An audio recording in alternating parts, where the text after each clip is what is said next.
helping us take a full 360 look at the importance of sanctity of life. We're in your debt, and we're very grateful to you. So thank you very, very much. Let me make one little announcement before I introduce John Stonestreet and move into our next session. Third week of January 2023 in Washington, D.C., our friends at Stand for Life will be hosting a major conference on these issues. And they would love to have representatives from IAC institutions present at that conference. It'll be a few days before the Life March that takes place in January.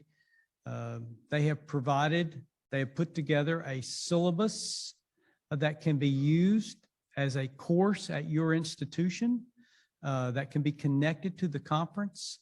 And so if your institution is open to that kind of academic offering, I think it would be a great opportunity to tie what we've just heard to that event and take it back to your campus and make sure your students are thinking carefully and wisely and thoughtfully, biblically about these important matters. We'll be providing more information about that, but I want to put it on your radar, and I want to thank the Stand for Life team for their work in putting the syllabus together and preparing this opportunity for you, and we'll remind you of the calendar dates that are forthcoming in January. Yesterday, John Stonestreet spent the entire day at the airport waiting and waiting and waiting and waiting to try to get here. He had 3 flights that were canceled, and finally, about 10 o'clock last night, when it looked like it was just impossible for him to come, we decided we would move him to a Zoom opportunity. It's not his choice, it's not mine, but it's we at least get him, and he's on the screen, and I am delighted that he is here. So at least virtually here. And so, John, thank you for all of your efforts yesterday and for the gazillion text messages providing updates about what might get you here and what will not. But we're thankful that you're here on the screen. John Stonestreet is a great friend of the International Alliance for Christian Education. He has been an incredible encouragement to our work. He was with us for the Faculty Development Conference last year. We're delighted to have him back again this year. Many of you hear him on Breakpoint every day. As I mentioned yesterday, I'm privileged to serve on the board of the Colson Center for Christian Worldview, for which John serves as the president in such an able and capable way, carrying forward the Chuck Colson legacy and expanding it and extending it across this country and around the world. Educated at Bryan College, his graduate work is from Trinity Evangelical Divinity School. He is widely published in short features, blog posts, important books. He and I had the privilege of working together on a book on life, marriage, and religious liberty, and that was a great joy for me to work with him in that regard. And so let me invite you to welcome our friend on the screen, John Stonestreet. We're glad to have you almost in Fort Worth, and we pray for you as you speak to us at this time. Thanks, David. I'm going to assume that you can hear me and that all the technology is working right. And unless I hear differently, my phone's right here, David. So if something happens, we know that we have our text relationship solid based on yesterday's fiasco. I really apologize for not being able to be there in person with you. So many friends, so many dear friends that are part of this lineup. And that's one of the things that has me a little unsettled is what do you say after John Kilner, Ben Mitchell, and Jennifer Patterson and a Scott Ray are up? I mean, to be last in that lineup is to be in an unfortunate position. Or as John Calvin would say, good luck with that. So here I am. I did want to be there in person. I love David Dockery. I love IACE. David has been such a wonderful servant for the Colson Center. Jennifer Patterson's also on our board, and together they lead our theology committee and have just been an incredible personal friends to me, and also just incredible leadership for the organization. Last night, as after I had we'd finally kind of deep sixed the idea of trying to get a plane into the apocalypse that was DFW last night, just kind of looking at and finally catching up in a sense on the horrific headlines of what took place at the elementary school outside of San Antonio yesterday. The numbers continuing to climb, another school shooting. You know, when Dr. Dockery asked me to speak on the topic faithful living in a culture of death, we knew what the angle was. What the angle was in light of what was coming because of the Dobbs case, the first real challenge to Roe v. Wade in decades.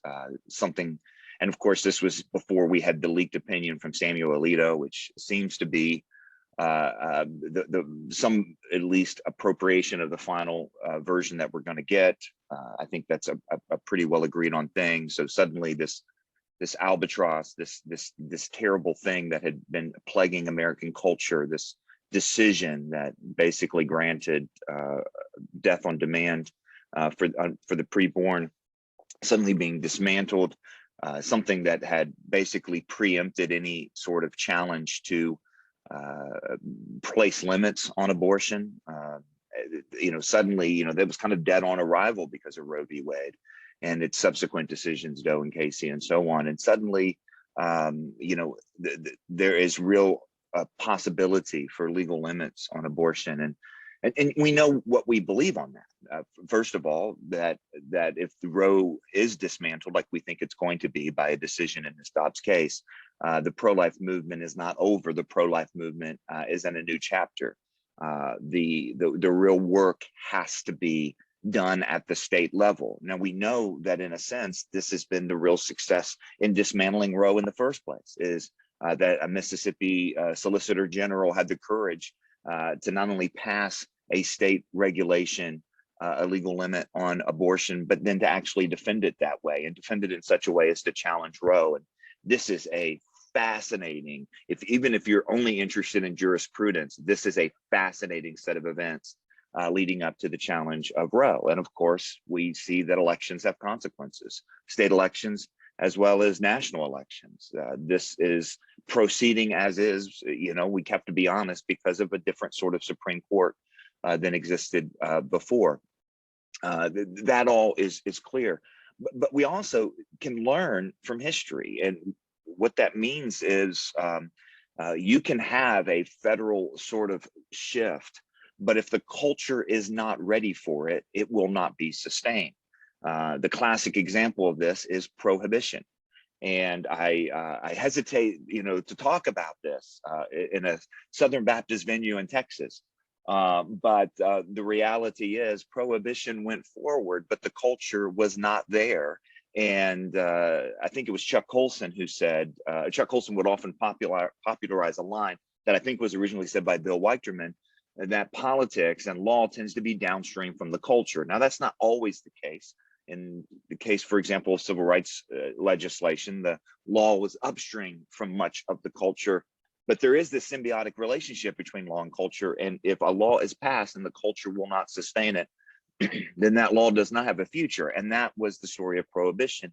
We don't want that to be the case if we finally have a dismantling of Roe. In fact, what we want is momentum towards more legal protections. But those legal protections are only going to be secure if there are cultural protections. So that, in a sense, was what we were going to talk about. And all those things still matter. All those things are very important. But when we use that phrase, culture of death, what we saw yesterday at this elementary school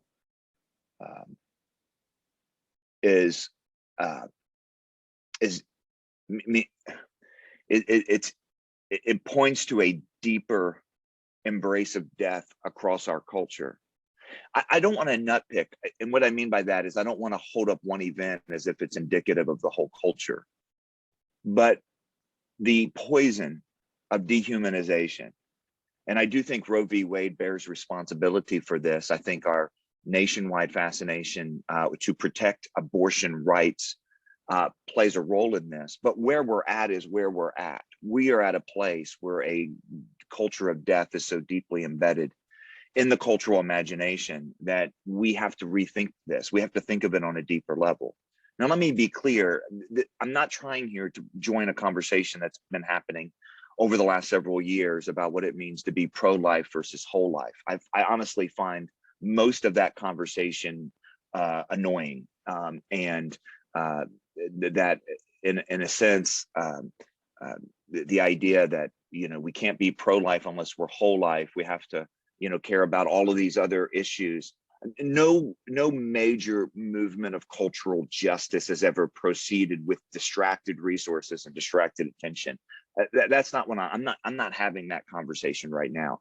What I'm having is what I want to have is a conversation really about the future of civilization. And that's all, just that. We a few weeks ago at our Wilberforce weekend in Orlando, Florida, this is an annual event that's hosted by the Colson Center. It's a kind of a family reunion for our Breakpoint audience and for our Colson fellows that are scattered all across the country. We get together for a weekend as well as other folks. And we had a wonderful time in Orlando. The brilliant Oz Guinness, who has become a dear friend of the Colson Center's and mine, and he has been working on some new angles on certain things. And he used a phrase in which he said, we're at a civilizational moment. And I really pressed in our Q&A, like, what do you mean by a civilizational moment? And his take is that, you know, when you're in the middle essentially of a tsunami wave, you may not realize just how catastrophic and consequential what you're a part of is. But if you're on the shore, you can see this big thing building and this pivot towards, you know, collapse or destruction or whatever. And that's what essentially he meant. That if we look back at the rise and fall of great civilizations and great kingdoms and nations, and we can actually see, you know, somewhat to what led to their downfall, you know, what economic factors or cultural or moral factors did that. And but there are these kind of pivot points where you know, basically you kind of cross that hill, and the future then is kind of in the books. But, you know, being in the middle of it, it's hard to see. Yesterday's event was not a pivotal moment. Yesterday's event was not a cause of social unrest. Yesterday's event was a reflection of some deep issues within Western culture. And I think the phrase culture of death is exactly right.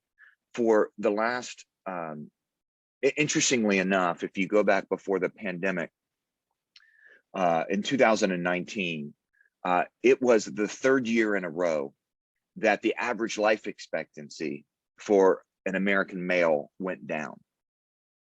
That was in 2019. It had nothing to do with COVID. COVID obviously continued that trend, and maybe even worse in the numbers. But before that, it was the third year in a row. The previous time in American history where we had 3 straight years of the decline of life expectancy of American males was in the early, basically late 1910. So it had been about 100 and some odd years. So think about 1916, 17, 18, somewhere in that ballpark.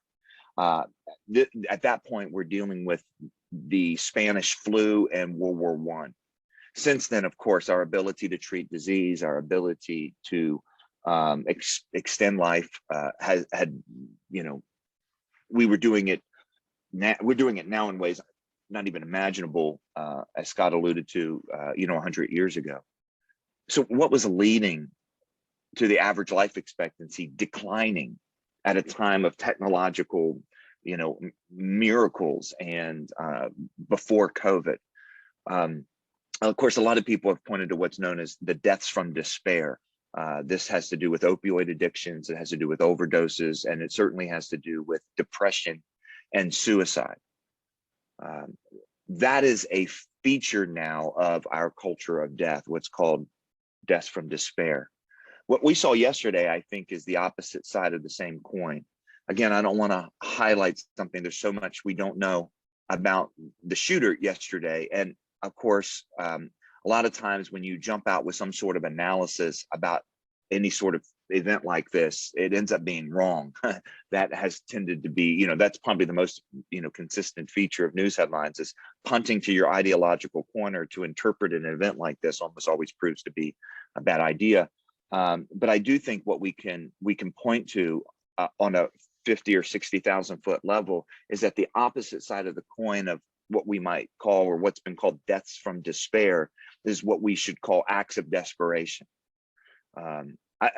This morning I received a text from another board member of the Colson Center who said, I just keep thinking how not only those of us of an older generation continue to be shocked because we know that this sort of thing is not normal, and yet members of a younger generation, it's like every few weeks we're going to get a headline of an act of violence, an act of desperation like this, and it's going to come in bunches. And I think we're at sets of 3 right now.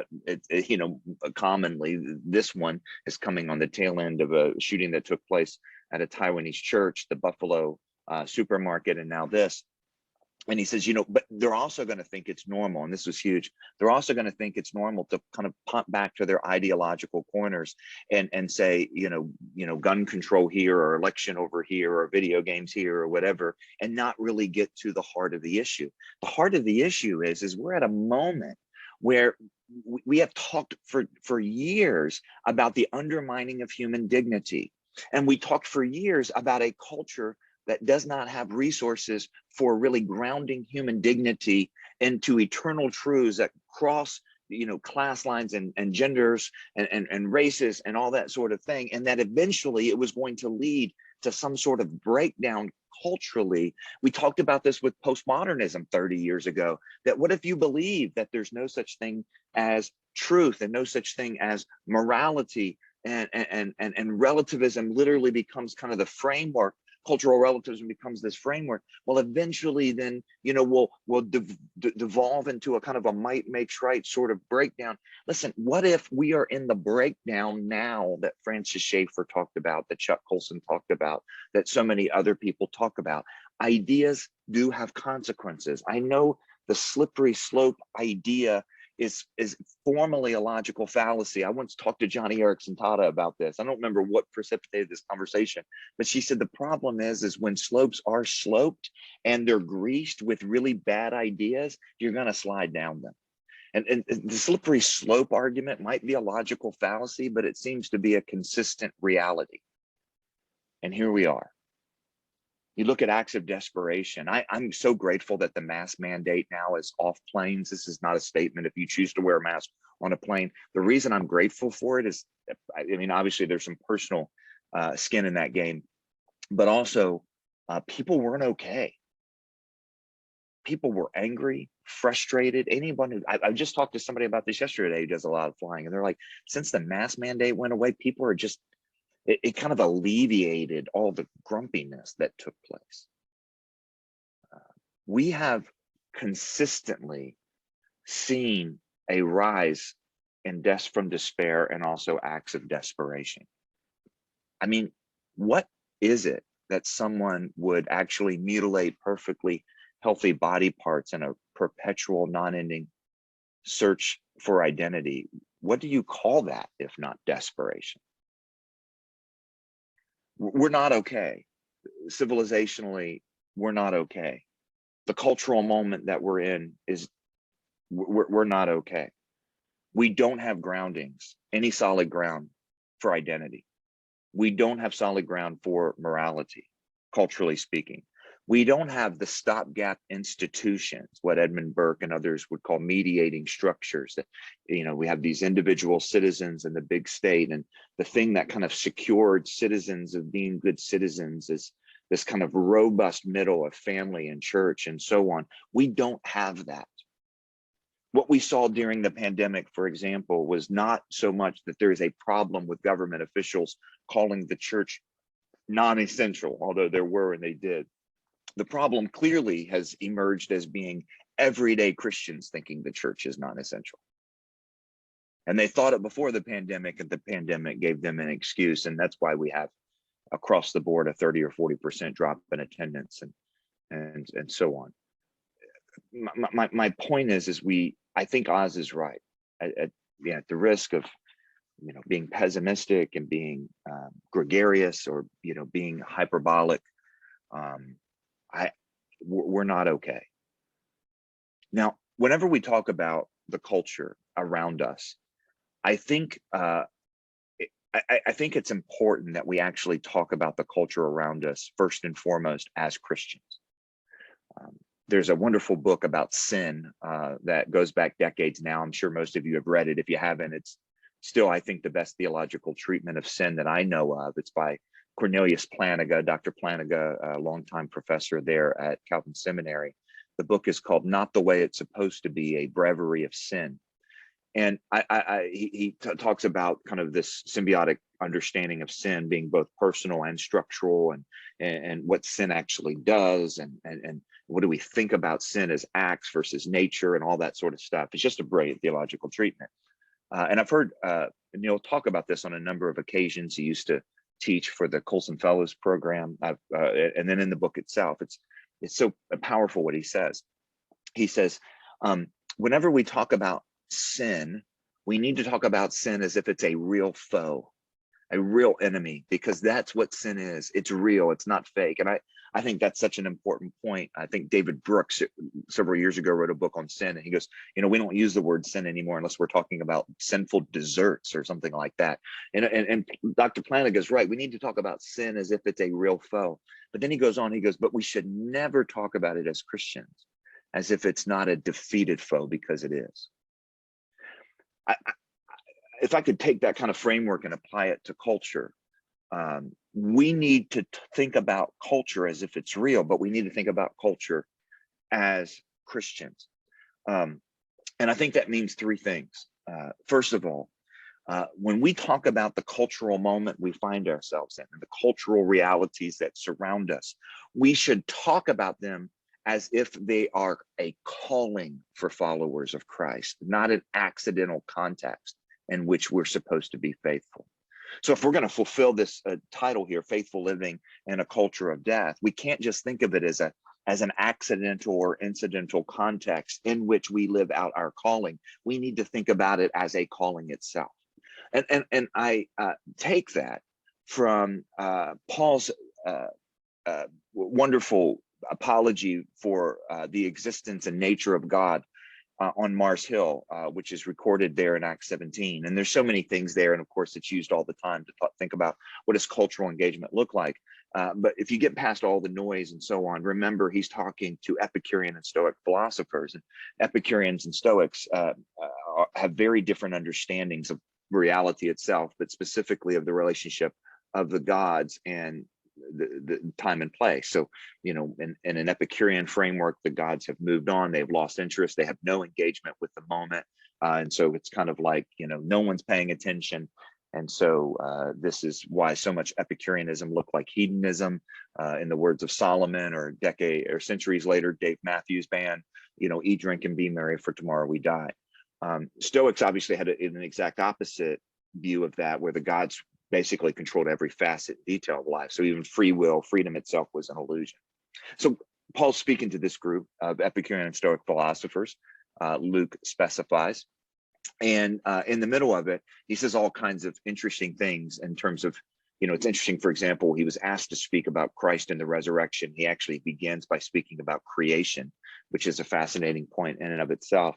But what he says about God, right around verse 24-ish, I think, is that the God who created everything determines the exact times that people live in the boundaries of their dwelling place. In other words, it is no accident that we find ourselves in this time and in this place, and not in another time and another place. I think as educators, what that means is that we have to educate, not only stay current. I mean, that would be the most obvious application of this principle, that we want to educate our students for this cultural moment, not the last one where we may have started our career. But also, what sort of worldview framework what sort of virtue formation, come back to this in just a second, is going to be required for students to live in this cultural moment. This is not an incidental. I had this conversation just, I guess, a week and a half ago. I speak for Summit Ministries, a wonderful organization in the summer. Their first session in Manitou Springs kicked off a couple weeks ago, and there's a wonderful group of students there from Oklahoma Christian University or Oklahoma Christian, and they came up and almost they have this scholarship program to send kids. It's really wonderful. A group of freshmen and sophomore, probably out of the 8, 6 of them were going into the medical field, nursing and pre-med. And Scott, I appreciated so much of your presentation. I caught most of it, and we were talking about this, and this conscience rights, and that first question that came up after Scott's presentation plays into this. But I just said, you need to understand that that if you're going into the medical profession right now, you're going to be spending thousands, tens of thousands of dollars to get an education, maybe hundreds of thousands of dollars to some degree to be certified. And you're going to face some ethical dilemmas where one day, after spending that much money to get that level of expertise, the most significant thing you might have to do to follow Jesus is get fired. I wonder if we are preparing students with a theology of getting fired. I wonder if we have that theology of getting fired. Now, I fully admit I might just be on a tangent here because of just a few weeks ago at the Wilberforce weekend, we honored Jack Phillips and Baronelle Stutzman, who became really good at what they do, baking cakes and designing flowers. And that was the choice that was put in front of them. I don't think it's the choice that's put in front of everyone, but it's a choice that will be put in front of more Christians in the days ahead than now. And when we think about this cultural moment, not just being an incidental context in which we do our jobs, but actually being a calling so that we can actually understand our jobs in light of that cultural moment, I think that's really important. The second thing, if we're going to think about the cultural moment that we're in and take it seriously, but take it seriously as Christians, is this, that we should never confuse the cultural moment with the whole story. This, of course, is a direct application there of what Dr. Planiga talked about. When we think about sin, we think about it as a real foe, but always as a defeated foe. When we think about history, a Christian framework of history tells us, first of all, that it's not cyclical like the pagans, and it's not headed towards nowhere in a secular view, that it's just this, I think Henry Ford put it, one damn thing after another is what history is I think how he put it. But in a Christian framework, history is linear, but it's headed towards a culmination, and that culmination has been revealed to us. And I'm not here to argue exactly what that looks like, but the point is, the cultural moment is real. The challenges of the moment are real, but it's just that, it's a moment, it's not the whole story. And so we need to think about a culture in light of that larger framework. And I'll come back to that in just a second. The third thing that I think is crucial, if we're going to think about the culture as a Christian, is not only that to think of the cultural moment as a calling, to not think of it as the whole story, but to make sure that our posture towards it remains in a framework of restoration. There's a real debate right now happening over whether Christians and conservatives should get angrier and meaner and less winsome, as they say, because it's not working. And I understand the conversation has to do with strategy, and a lot of it's taking place in the political sphere, which is only a part of the cultural reality. We put so much eggs in the political basket, and I'm not talking about Christians. I'm not talking about the moral majority or Christian conservatives, although you might say that they're plenty guilty of that as well. The entire culture right now is putting all the eggs in the political basket. I mean, everything gets treated politically, and that tells you a lot. When politics takes all the air out of the room, when politics is the most important topic or framework on the table, we're not a healthy culture. We're not a healthy people. But Christians have to think about this differently. That we don't actually employ strategies because they work. We employ strategies because we're committed to them. And I'm talking here about that what we believe ultimately is that in the culmination of history, that Christ's own words, "Behold, I am making all things new," is actually a legitimate description of the end of time. Like, that is exactly what it will be. Now, I'm joining that. Whenever theologically somebody kind of tips that card and says, look, I am for that restoration model, the Christ transforming culture, if we could, use Niebuhr's categories, then a lot of times it's like, well, wait a minute, are you a theonomist? Are you a reconstructionist and all that? It's not because I think I'm going to bring about any sort of full restoration. It's that I am committed to a posture of reconciliation as a Christian. I'm committed to a posture of redemption as a Christian. I'm committed to a posture of restoration as a Christian. That's true in my interactions with individuals. That's true in my interaction with culture. That's what a Christian worldview should be. How can we become those sorts of people? We've committed to at the Colson Center as a framework of restoration, and when the application comes out, we think about application in terms of 4 questions. Some of you have heard me talk about this. I don't think we talked about this last year if you were here at this particular conference, but 4 questions that are kind of questions of restoration. That keep us, I think, within the biblical story as we're thinking about the moment. The first question is this: what is good that we can celebrate and promote? What is good that we can celebrate and promote? Christians don't believe the world's bad. Christians believe that the world is good and fallen. There's a fundamental difference to that, whether believing that the Bible, the biblical account of reality starts in Genesis 3 or starts in Genesis 1. It leads you to completely different conclusions. There are good things in the world. Some of these good things come out of creation itself, the beauty, the innovation, the cleverness. Christians have always celebrated good. Augustine called it spoiling the Egyptians. But Christians have always celebrated the good when they have come across it, because we believe, as Al Walters put it, all truth is God's truth. And I think we could also say all goodness is God's goodness. So whenever we see something good and beautiful and praiseworthy, Paul tells us to think on those things, to celebrate those things. So that's the first one. What is good that we can celebrate, protect, and promote? Number 2, what is evil that we can resist and confront? Now, God in his grace at times allows his people to overcome evil fully, to destroy evil. It was the work of many people that led to slavery being swept into the dustbin of history. And let's be really clear, the ultimate goal of the issue with abortion is the same thing. We don't want abortion to just be illegal but still happening.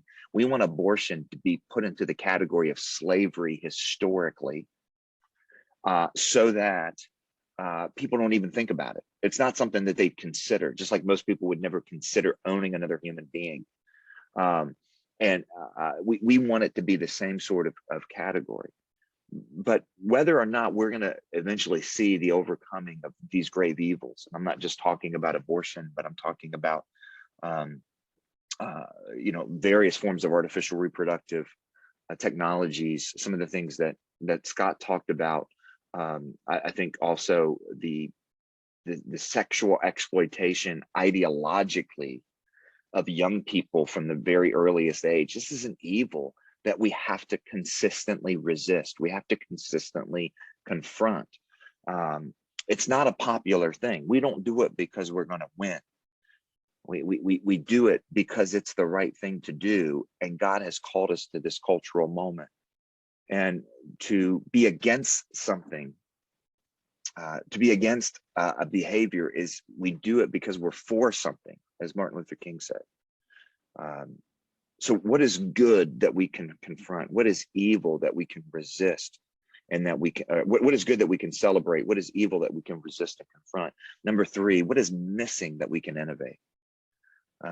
I think the artist and entrepreneur, and I think of entrepreneurs as artists, by the way, those who kind of look at what's not there and bring to life what needs to be there.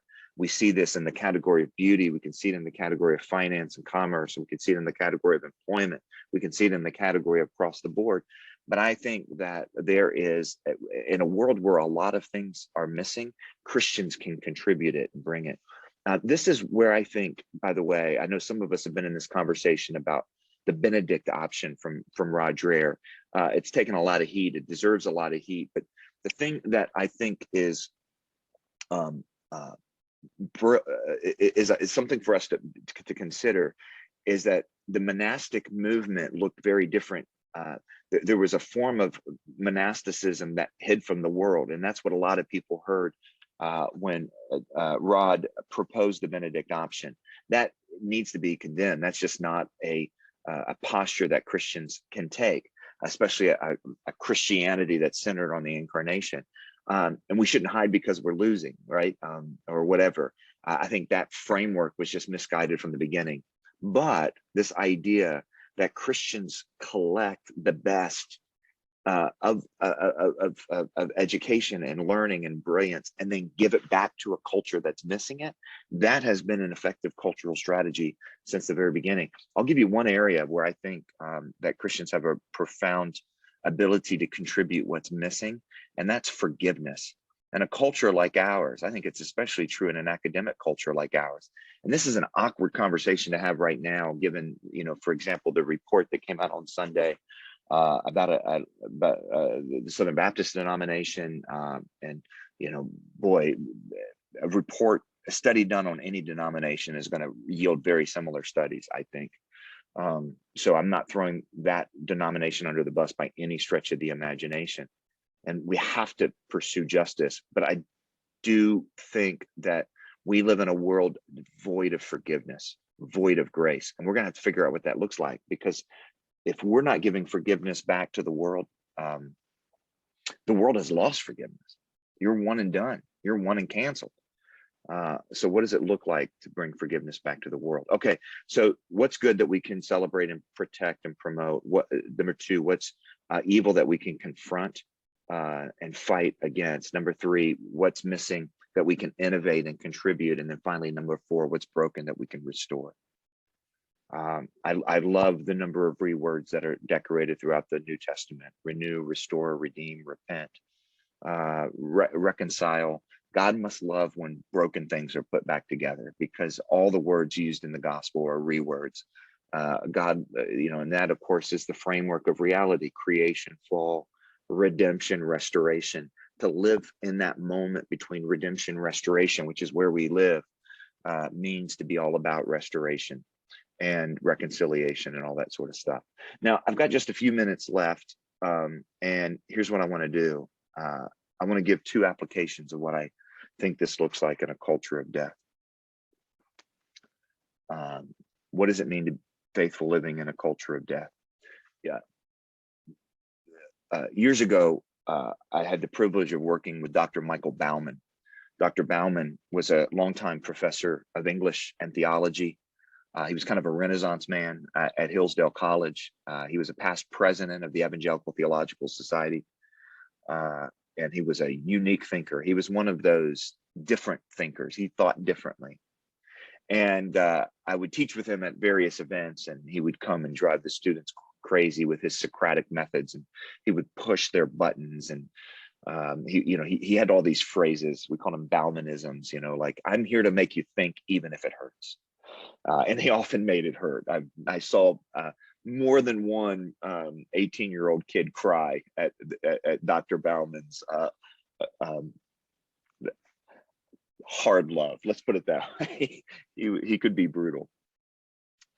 He also called himself the sworn enemy of nonsense, which was a lot of fun as he was trying to make kids think. I think that Christian scholarship and Christian discipleship, and of course, isn't that what Christian education is? John Stackhouse says the Christian scholar has to work more than twice as hard, because he's got to be a Christian or he or she's got to be a Christian, he or she's got to be a scholar, and he or she's got to be a Christian scholar. So we got to work more than twice as hard. And an understanding of the real moment that we are in is essential. I think that going forward, real Christian education that combines scholarship and combines formation in the way that Christian education should be, that we have to commit ourselves to be sworn enemy of Gnosticism wherever we find it. The Gnostic impulse of our culture, of course, the Gnostic impulse has plagued the church since the very beginning. It doesn't go away. It comes back in all kinds of different forms, and it has come back in all kinds of different forms. This disembodied morality, this pietistic, loving Jesus with our heart, but disconnecting the larger world, basically ignoring the culture, hiding from it, and so on. There are so many. In our day and age, it's rejecting the good of the human body, the good of the created order, and we're going to have to find ways. And it is ironic, I guess, because if you look back at the 20th century, as Christians tried to deal with skepticism, the challenges of a kind of an aggressive atheism at times, we were often criticized, Christians, for not being in touch with, reality. You guys are so heavenly minded, you're no earthly good. And a lot of it was nonsense. But isn't it ironic that now at the end of the 20th century, beginning of the 21st century, we find ourselves standing in front of a culture saying, look, we have bodies and they actually exist and they're actually good. I think Gnosticism, obviously in our culture, is taking the form of a disembodied sense of humanness, where the physical world is irrelevant to who we are. Our bodies are actually bad things to be rejected. A woman's fertility is something that gets in the way of her truly being a woman. I mean, there's so many different examples of that. I think, though, in evangelicalism, and I think in evangelical institutions, there's this Gnostic impulse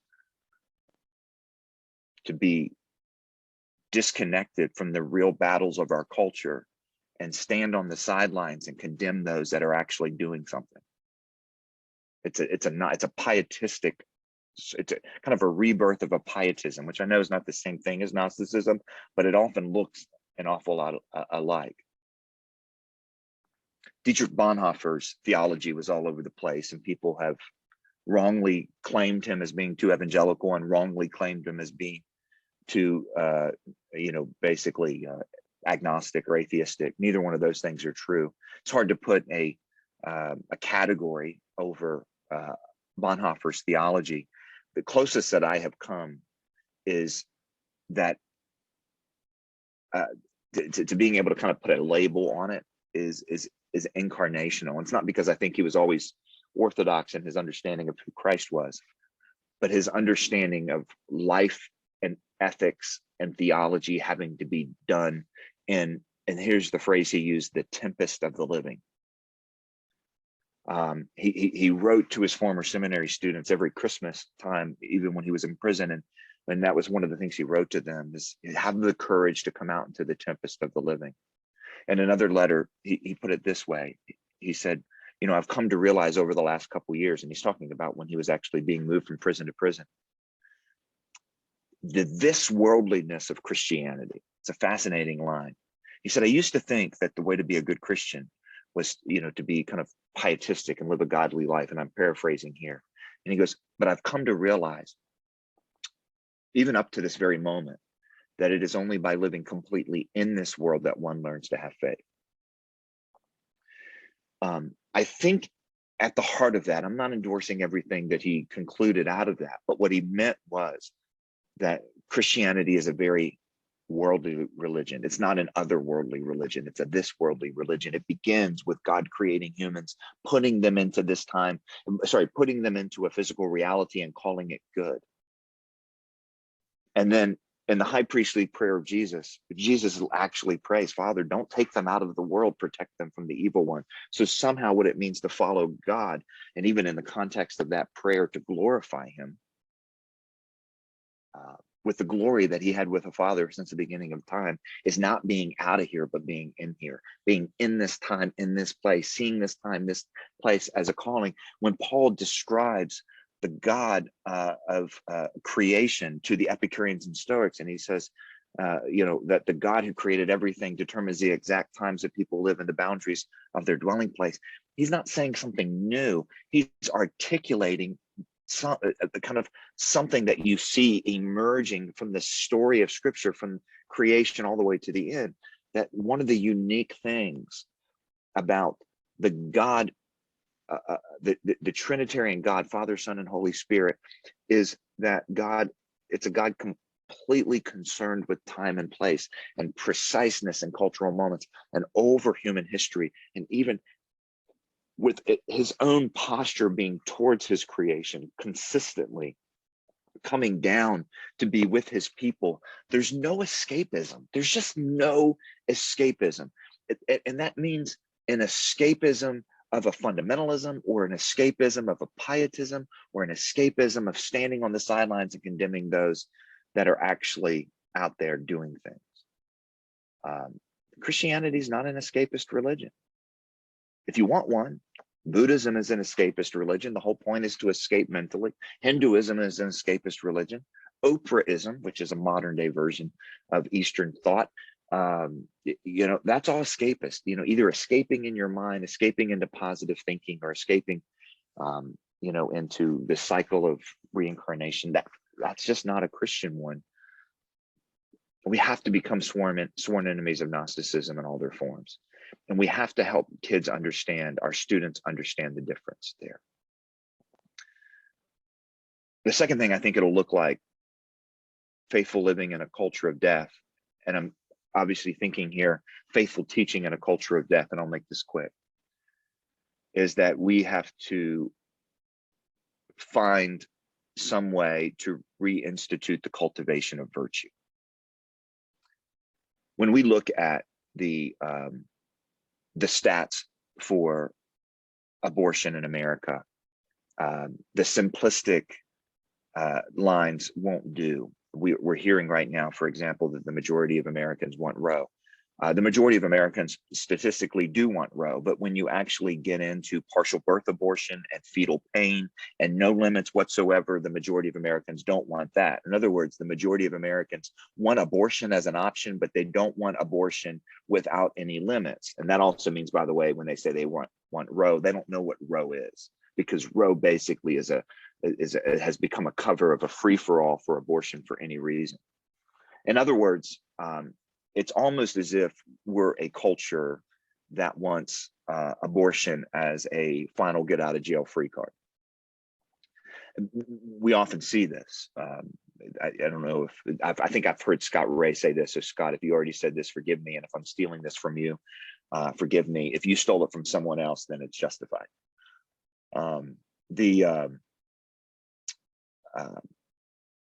That Americans only want abortion in 3 cases: rape, incest, and my case.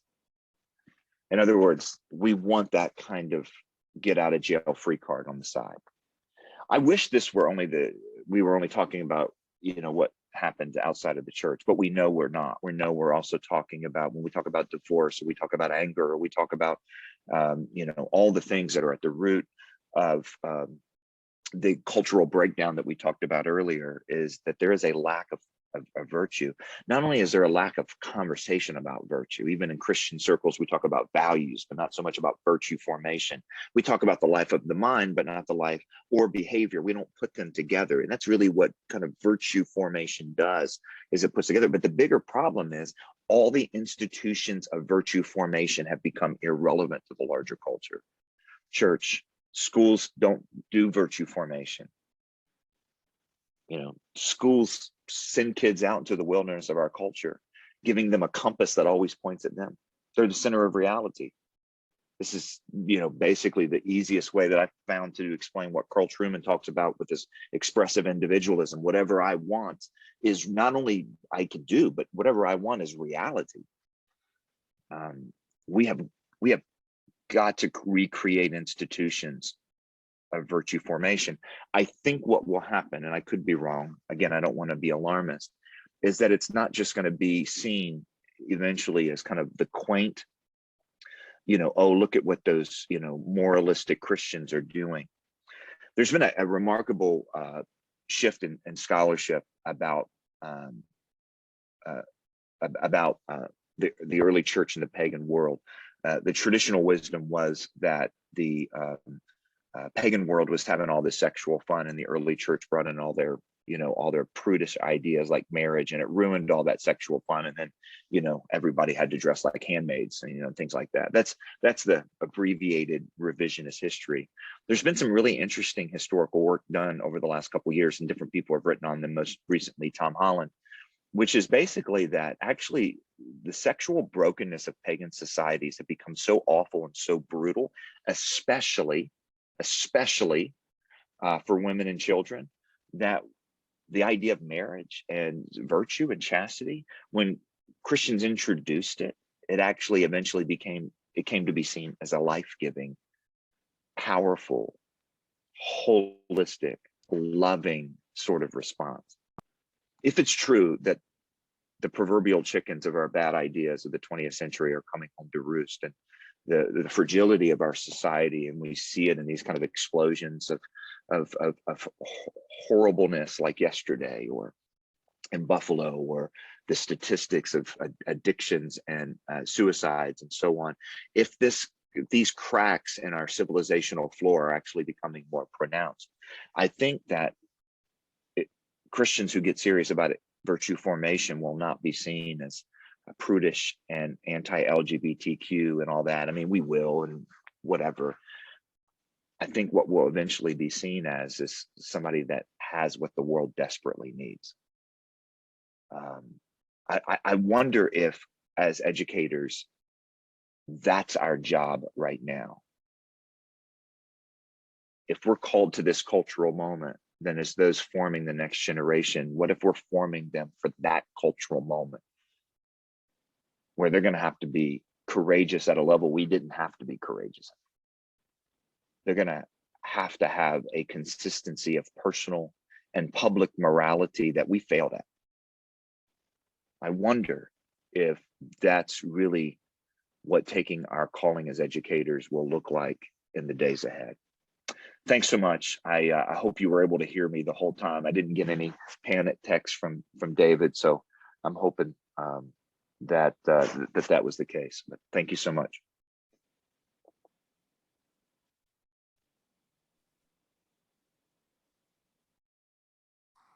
Thank you, John. You have blessed us today, and we appreciate the effort you've made to make this happen. And you have certainly exceeded our expectations with that marvelous presentation.